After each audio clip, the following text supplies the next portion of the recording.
오늘 함께 나눌 말씀은 사도행전 12장 18절부터 24절 말씀입니다. 시작.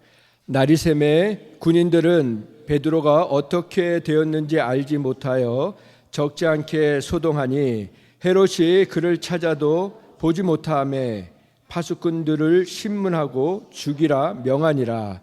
헤롯이 유대를 떠나 가이사라로 내려가서 머무니라. 헤롯이 두로와 시돈 사람들을 대단히 노여하니 그들의 지방이 왕국에서 나는 양식을 먹는 까닭에 한 마음으로 그에게 나와 왕의 침소 맡은 시나 블라스도를 설득하여 화목하기를 청한지라. 헤롯이 나를 택하여 왕복을 입고 단상에 앉아 백성에게 연설하니 백성들이 크게 부르되 이것은 신의 소리요 사람의 소리가 아니라 하거늘 헤롯이 영광을 하나님께 돌리지 아니하므로 주의 사자가 곧 친히 벌레에게 먹혀 죽으니라. 하나님의 말씀은 흥왕하여 더하더라. 아멘. 오늘은 모든 것을 가진 자여 전심과 진심으로 하나님을 찬양하라 라는 제목으로 함께 말씀을 나누겠습니다. 성경에 보면 헤롯이라는 이름이 자주 나옵니다. 그리고 왕도 여러 명이 있습니다. 첫 번째 우리가 잘 아는 예수님 당시에 있었던 헤롯은 헤롯 대왕입니다. 그리고 침례 요한을 죽인 헤롯은 헤롯 안티파스입니다. 그리고 오늘 본문에 나오는 헤롯은 헤롯 대왕의 손자인 헤롯 아그리파 1세입니다. 오늘 이 헤롯 아그리파 1세는 AD 41년부터 44년까지 분봉왕이면서도 거의 전체를 다스리던 이스라엘의 실세와 같은 사람이었습니다. 헤롯 하면 그 당시에는 절대 권력을 가진 절대 권력자였습니다. 그런데 오늘 이 12장에는 이 헤롯에 대한 전체 이야기를 하고 있습니다. 그 사람이 이 절대 권력자가 사람들을 두려워하는 모습을 우리는 볼 수 있습니다. 우리 12장 1절에 보면 같이 볼까요? 12장 1절에 보면 그때의 헤롯 왕이 손을 들어 교회 중에 몇 사람을 해하려 하여 요한의 형제 야고보를 칼로 죽이니.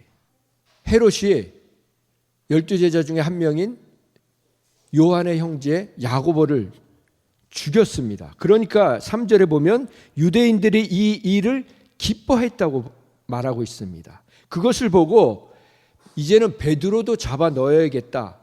그래서 결국에는 4절에 보면 베드로도 잡아 옥에 가두었습니다. 그리고 군인을 4씩 4패에게 맡겨서 지켰습니다. 그리고 6월절 후에 백성에게 끌어내서 공개 처형을 하려고 작정을 하고 있었습니다. 그래서 5절에 보면 이에 베드로는 옥에 갇혔고 교회는 그를 위해서 간절히 하나님께 기도했습니다.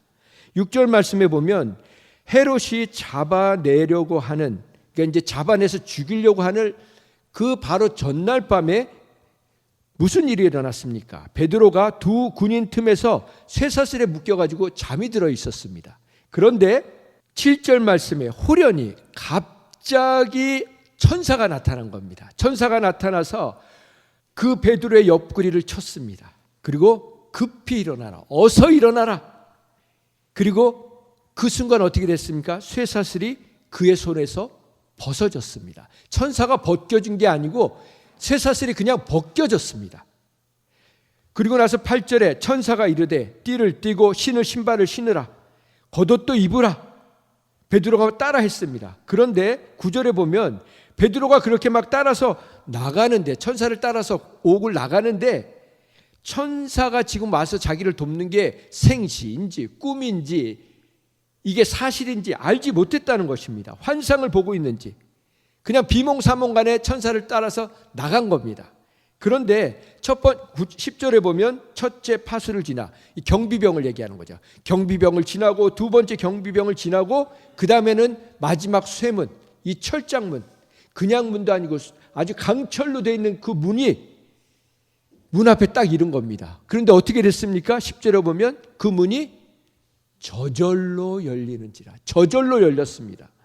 그리고 나서 천사와 같이 한 길로 나간 다음에 천사는 사라졌습니다.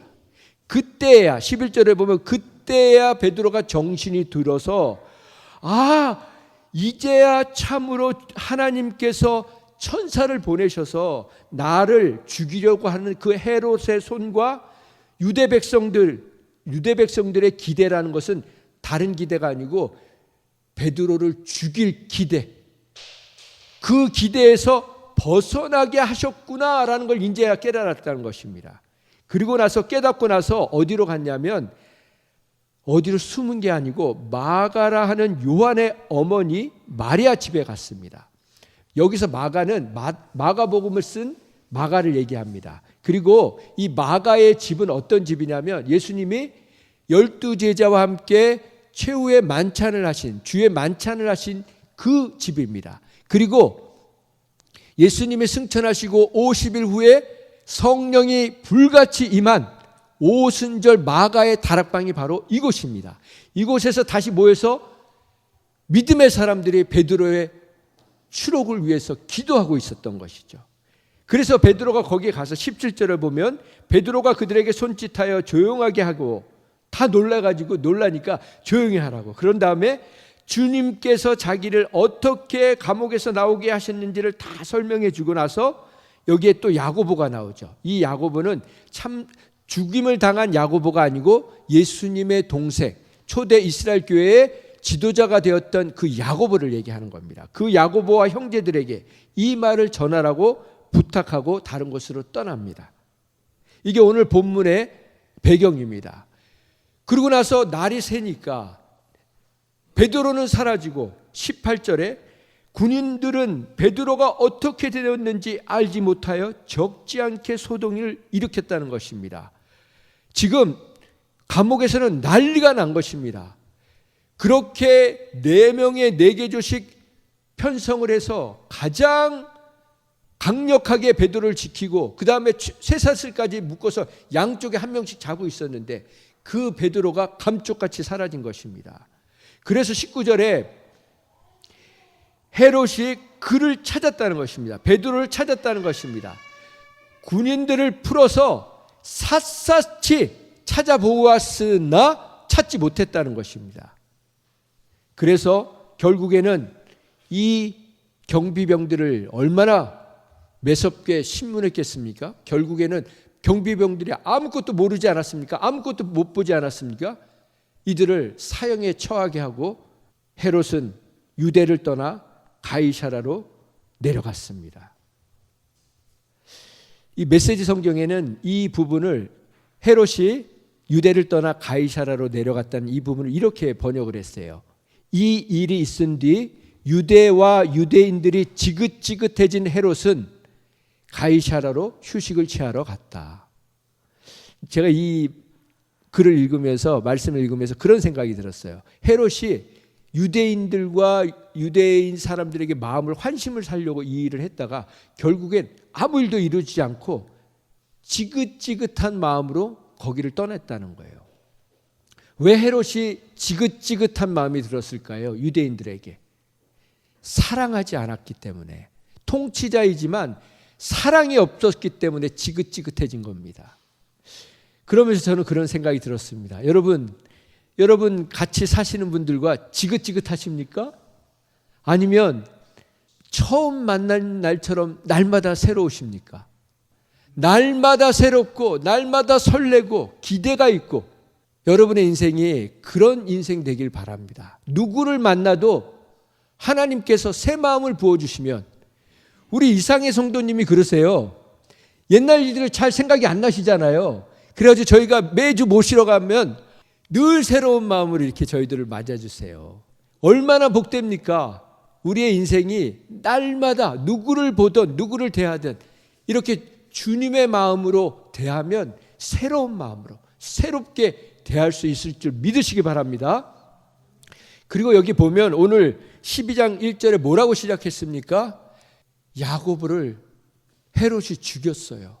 그러면 지금 하나님은 하나님의 사람들을, 여러분 기억하시기 바랍니다. 하나님은요, 하나님의 사람들을 하나님이 주신 소명, 그 사명을 이룰 때까지는 죽지 않게 하세요. 어떻게든 책임져 주시고 지켜주십니다. 그런데 그래서 이 베드로는 감옥에 들어가서 내일 죽을지도 모르면서도 그렇게 평안하게 잠을 잘 수 있었던 것입니다. 그러면 하나님께서 하나님의 사람들을 끝까지 지켜주신다고 하는데 이 순교당한 야고보는 무엇입니까? 우리가 여기서 생각해야 될 건요, 순교는요 아무에게나 주는 영광이 아니에요. 이 스데반처럼 야고보처럼 순교하는 건요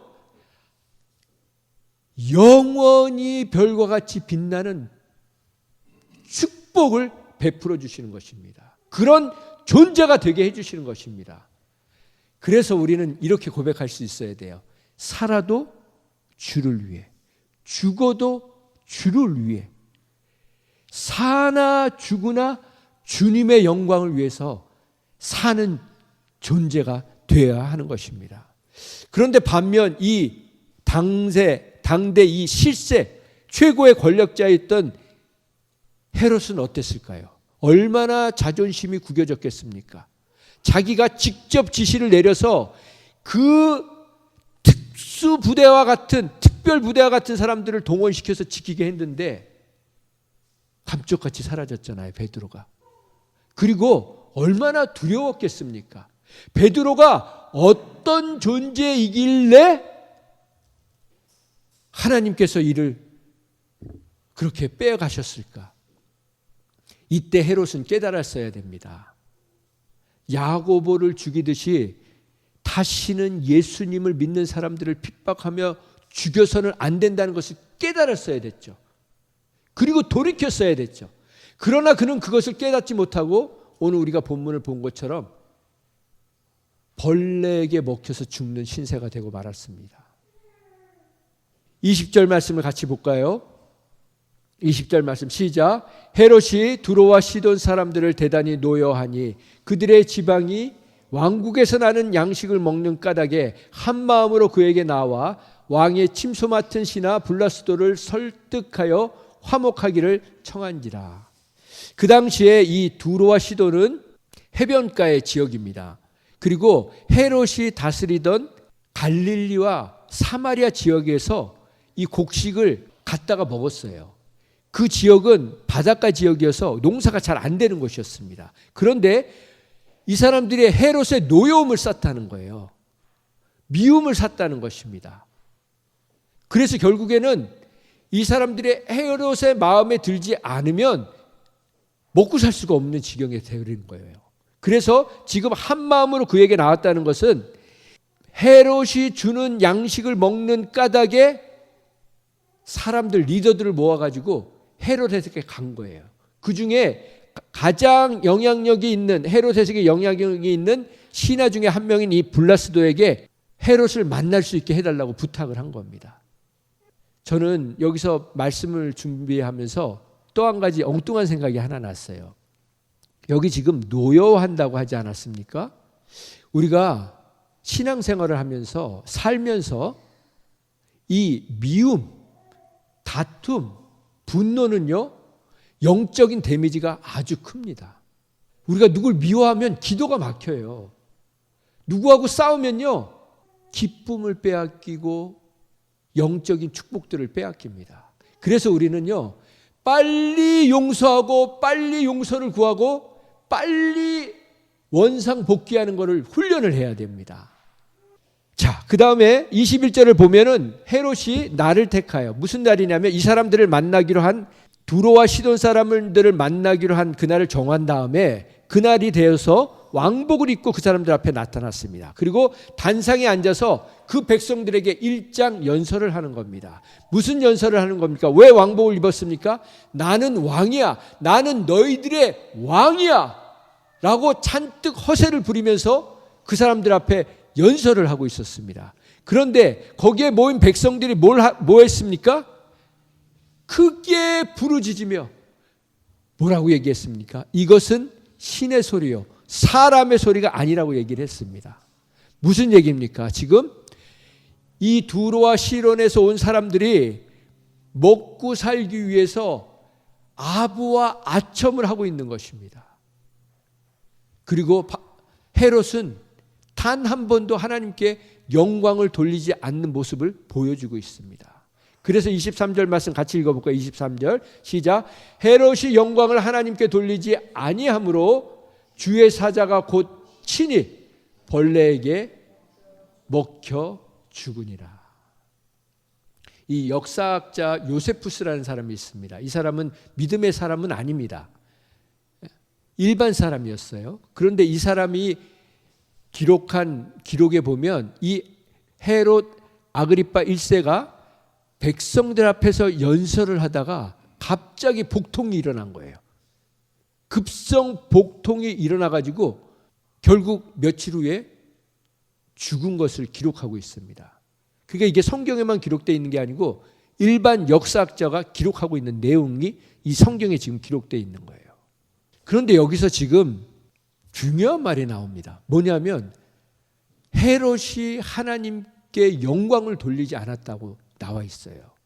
근데 저는 여기서 조금 의아한 질문이 떠올랐습니다. 왜냐하면 헤롯은 하나님을 믿는, 하나님을 섬기는 그런 하나님의 백성이 아니었잖아요. 그런데 어떻게 이 사람이 하나님께 영광을 돌리겠습니까? 그리고 이 사람은 야고보뿐만 아니라 경비병뿐만 아니라 자기 마음에 들지 않으면 어떤 사람도 그냥 무지막지하게 죽이는 사람이었어요. 그러면 이런 사람을 통해서 이 사람이 지금 신의의 소리라는 얘기를 듣는다고 해서 그 사람이 그 순간 하나님께 영광을 돌린다고 해서 하나님께 그게 영광이 될까요? 우리는 그런 얘기 많이 하잖아요. 모든 것이 하나님이 하셨습니다. 하나님께 모든 영광을 올려드립니다. 그러면 하나님이 영광을 다 받으실까요? 아닙니다. 우리가 어떤 삶을 살았느냐에 따라서 하나님의 영광을 받으시는 거지 무조건 하나님께 영광을 돌린다고 영광을 받는 게 아닌 것이죠. 여기서 우리가 생각해야 될 건요, 헤롯처럼 평생 왕으로 사는 사람들이 있습니다. 여러분은 가정에서 왕으로 사십니까? 아니면 종으로 사십니까? 하나님이 오늘 말씀해 주시기 원하시는 것은 더 이상 왕으로 살지 말라는 거예요. 왕은 어떤 존재입니까? 판단하는 사람이에요. 정죄하고 심판하는 사람이에요. 그런 존재로 살지 말라는 것입니다.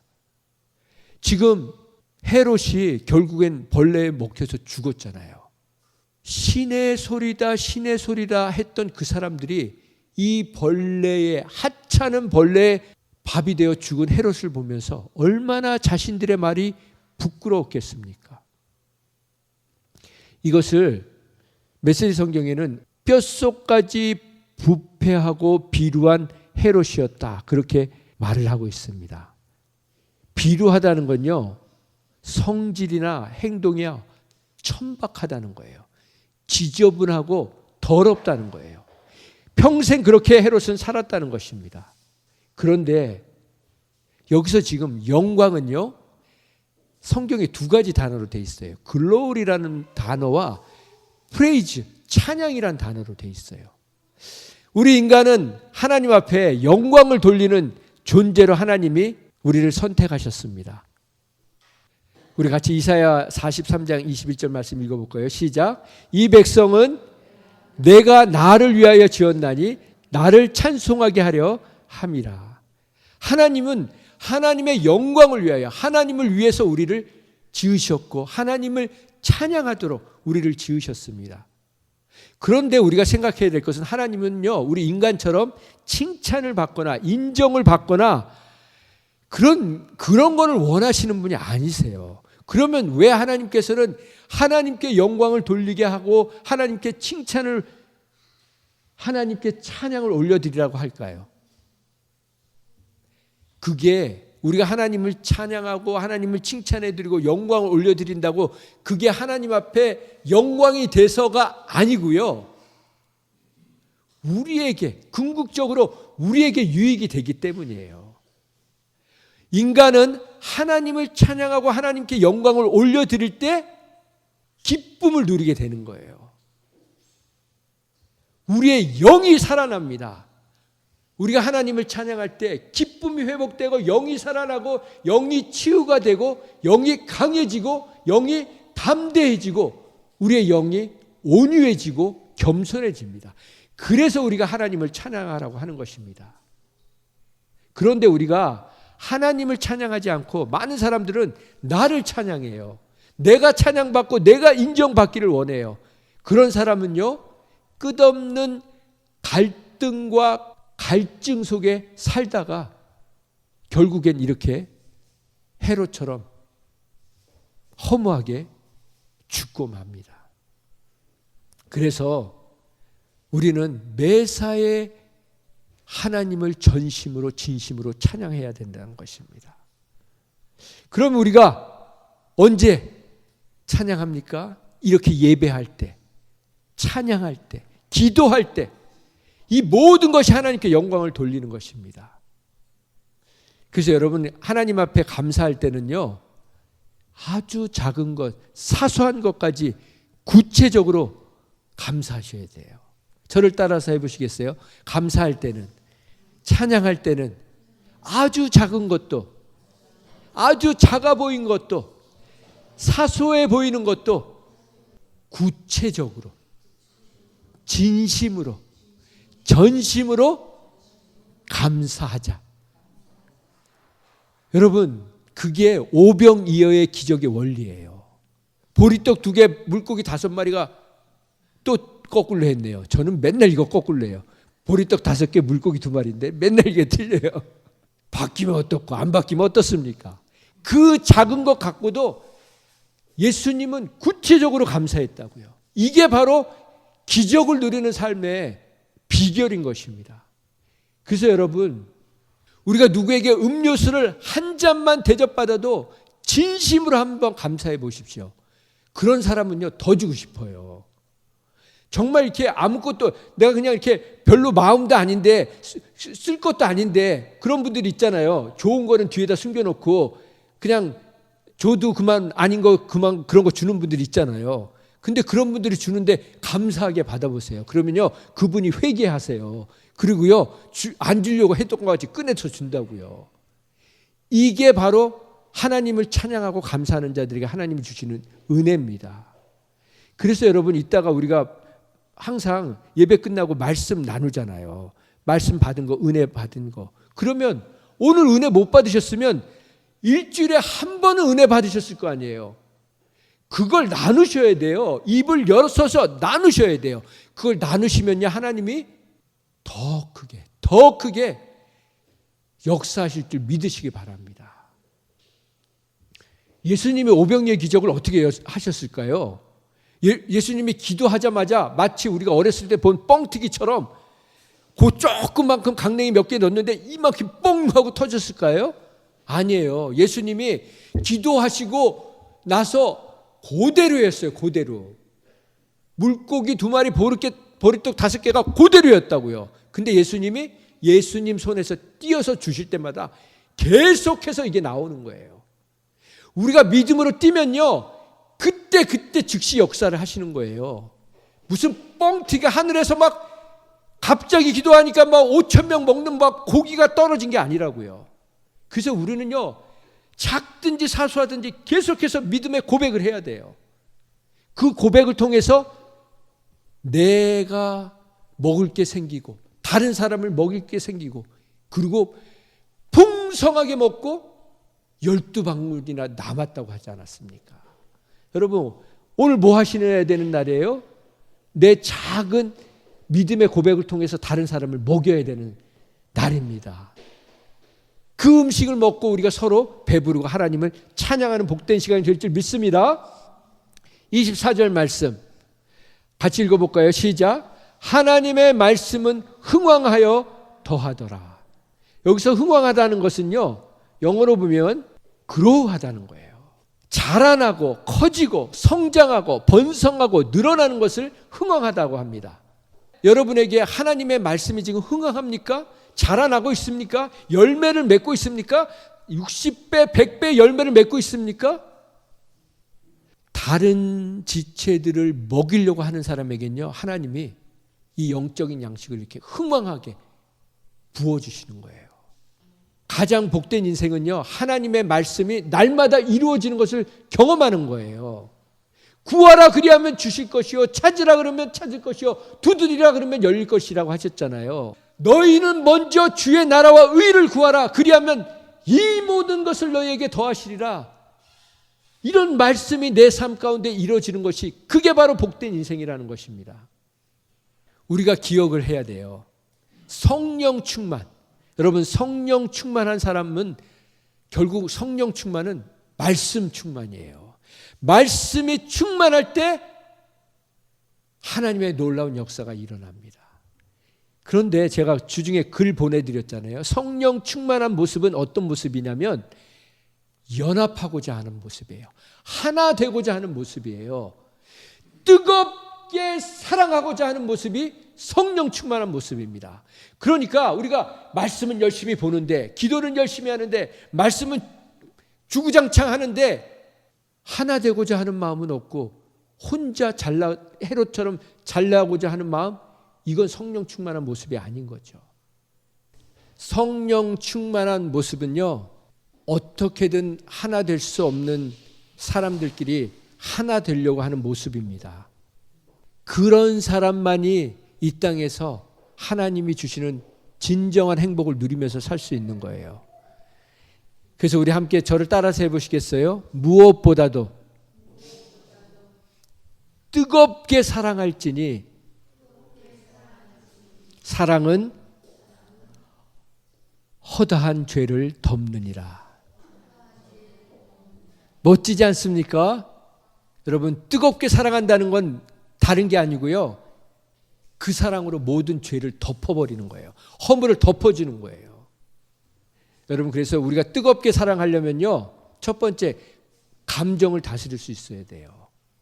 연세가 드실수록 자꾸 감정을 못 다스리시죠? 그동안 너무 누르고 살아오셔가지고. 그러지 마시고요, 이제는 누르고 살지 마시고요, 그때 즉시 푸세요.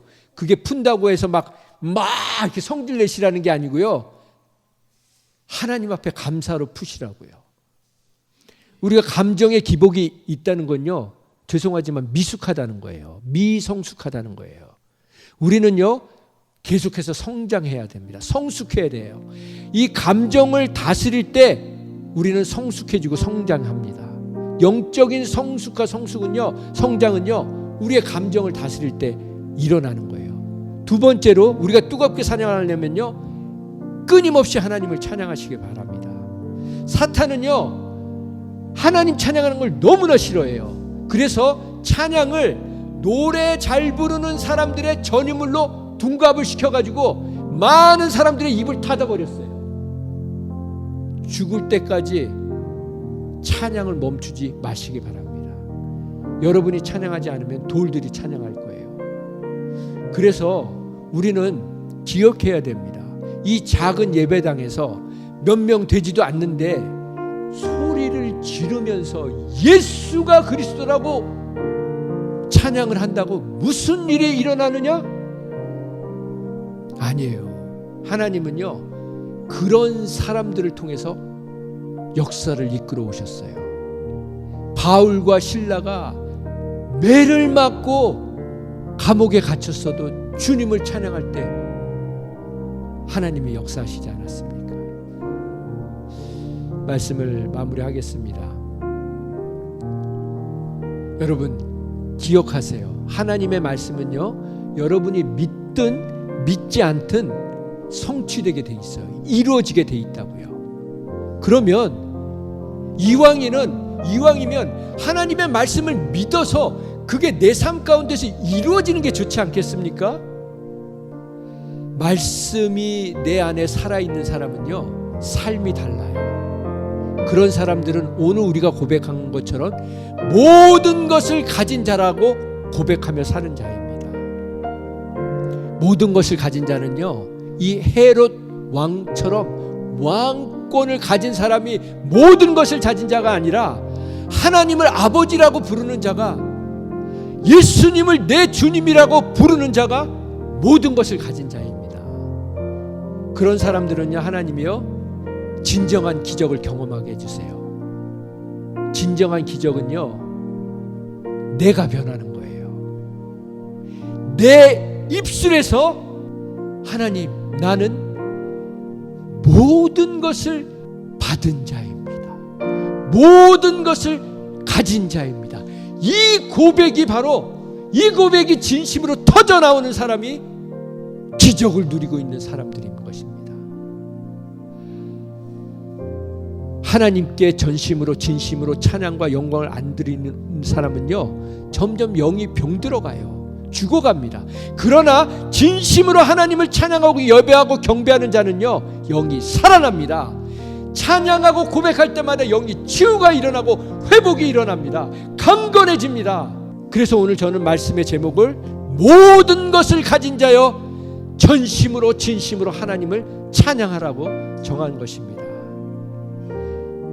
그러면 어떤 사람이 모든 것을 가진 자입니까? 하나님의 말씀을 가진 자가 모든 것을 가진 자인 것입니다. 저는 말씀을 준비하면서 예레미야 말씀이 기억이 났어요. 같이 읽어볼까요? 시작. 내가 기쁨으로 그들에게 복을 주되 분명히 나의 마음과 정성을 다하여 그들을 이 땅에 심으리라. 이게 언제 제가 받은 말씀이냐면요, 한국에 인터뷰하러 가기 전이었어요. 그때 저는 미국의 불체자로 있었습니다. 제가 하나님 앞에, 하나님 한국을 가야 됩니까? 가면 못 들어오는데. 근데 하나님이 그때 예레미야서 제가 첫 장부터 마지막까지 한 달 동안 이 말씀을 보면서 하나님이 계속해서 너 인생 내가 책임져 준다고 말씀을 해주셨거든요. 그리고 제 가슴팍에 새겨주신 말씀이 이거예요. 내가 기쁨으로 너희 가정을 축복할 거야. 복을 줄 거야. 그리고 분명히 나의 마음과 정성을 다해서 너희 가정을 이 땅에 심을 거야. 이 말씀을 주셨거든요. 그래서 우리 찬양을 아까 했잖아요. 나의 마음 정성 다해 복을 주리라고. 그 다음 말씀이 이 말씀이에요. 내가 이 백성에게 이 큰 재앙을 내린 것 같이 이제는 내가 허락한 약속한 모든 복을 내려주리라.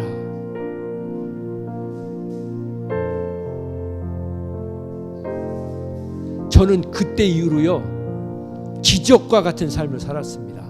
제 삶은 기적의 연속이에요. 이 하나님이 여러분과 저의 하나님이십니다. 이렇게 말씀을 붙든 사람은 하나님이 이렇게 흥왕한 삶을 약속하시는 것입니다. 이 놀라운 축복을, 모든 것을 가진 자라고 고백하는 이 놀라운 축복을 일평생 누리고 전하는 복된 인생으로 살아가시기를 예수님의 거룩하신 이름으로 축원드립니다. 하나님 감사합니다. 주님의 마음은 주님의 마음과 정성을 다하여 우리에게 만복을 주시는 것임을 믿습니다. 그래서 하나님, 우리가 이 땅에 살아 어느 곳에 살든지 어떤 상황에 처하든 나는 모든 것을 가진 자라는 이 고백을 하며 살게 하여 주시옵소서. 그래서 우리가 밟는 땅마다 복이 임하게 하시고 천국이 임하게 하시고 평안이 임하게 하시고 회복이 임하게 하시고 구원이 임하게 하여 주시옵소서. 그렇게 하나님의 축복의 도구로 살게 하여 주시옵소서.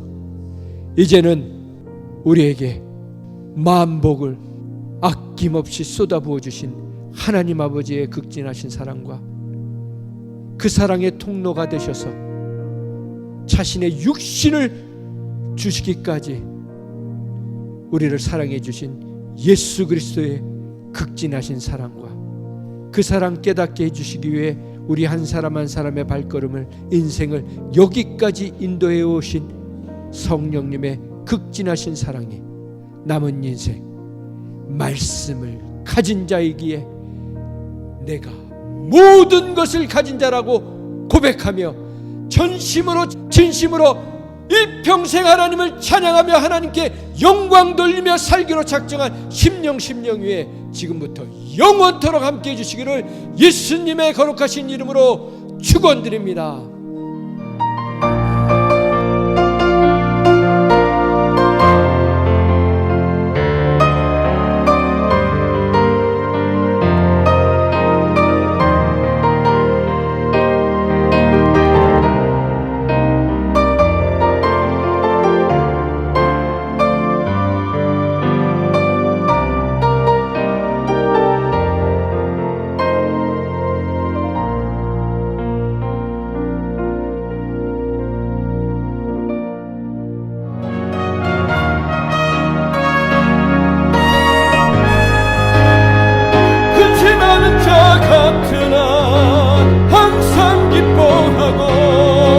무명한 자 같으나 유명한 자요,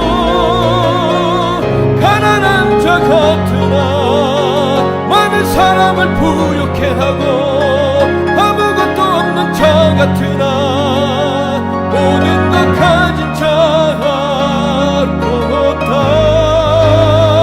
근심 많은 자 같으나 항상 기뻐하고 무명한 자 같으나 유명한 자요, 가난한 자 같으나 많은 사람을 부욕해 하고 아무것도 없는 자 같으나 모든 것 가진 자로다. 근심 많은 자 같으나 항상 기뻐하고 무명한 자 같으나 유명한 자요, 가난한 자 같으나 많은 사람을 부욕해 하고 아무것도 없는 자 같으나 모든 것 가진 자로다. 근심 많은 자 같으나 항상 기뻐하고 무명한 자 같으나 유명한 자요, 가난한 자 같으나 많은 사람을 부욕해 하고 아무것도 없는 자 같으나